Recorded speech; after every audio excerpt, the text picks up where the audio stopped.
1000। তো 1000 ml 1 litre. 1 litre এ কত কত চাচ্ছেন? 1400। ও আচ্ছা, এটা একেবারেই র, তাই তো? ও র 1400 টাকা। ঝিনাইদহে নীতিমালা লঙ্ঘন করে দেশীয় মদ বিক্রি, বাড়ছে মাতলামি অস্থিরতা। সুলতান আল এনামের তথ্যচিত্রে দেখুন বিস্তারিত।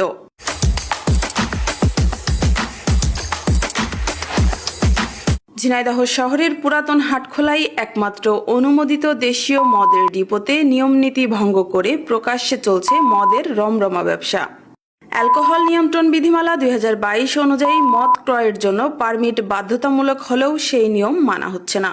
সরজমিনে গিয়ে দেখা যায় পারমিট ছাড়াই 16 থেকে 17 বছর কিশোর থেকে শুরু করে যে কেউ সহজেই লিটার হিসেবে মদ কিনে নিয়ে যাচ্ছে। অথচ নিয়ম অনুযায়ী অনুমোদিত ক্রেতা মাসে সর্বোচ্চ 9.5 লিটার মদ কিনতে পারবেন এবং প্রতিবার ক্রয়ের তথ্য রেজিস্টার লিপিবদ্ধ থাকার কথা। কিন্তু ওই ডিপোতে নেই কোনো রেজিস্টার খাতা, আর প্রতিদিন প্রায় 700 থেকে 750 লিটার মদ বিক্রি হচ্ছে, যা মাসিক হিসাবে দ্বিগুণেরও বেশি। ফলে শহরে মাতলামি, সড়ক দুর্ঘটনা ও পারিবারিক অশান্তি বাড়ছে। মাদকদ্রব্য নিয়ন্ত্রণ অধিদপ্তর ও কেরু অ্যান্ড কোম্পানির কর্মকর্তাদের উদাসীনতায় এই অনিয়ম দীর্ঘদিন ধরে চললেও স্থানীয় প্রশাসন বলছে তদন্ত সাপেক্ষে প্রয়োজনীয় ব্যবস্থা নেওয়া হবে। 1400 টাকায় বেচছি। 1600 টাকা বেচছো? 1400 টাকা রাখতে পারবা না। কি করবো?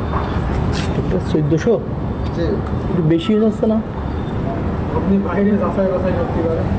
মানে কি পূজার কারণে কি বিশ্বাস? 1600 টাকা বেচছে 1400 টাকা রাখতে হবে। পুজোর আগে এখন তো তার 200 টাকা ডিসকাউন্ট করেছে, কিন্তু তার আগে ওইটা দেখি কত কতটুকু আছে। হ্যাঁ হ্যাঁ 1000। তো 1000 ml 1 লিটার। 1 লিটার এ কত কত চাচ্ছেন? 1400। ও 2 লিটার নিলে কি একটু কম রাখা যাবে না? 1400ই।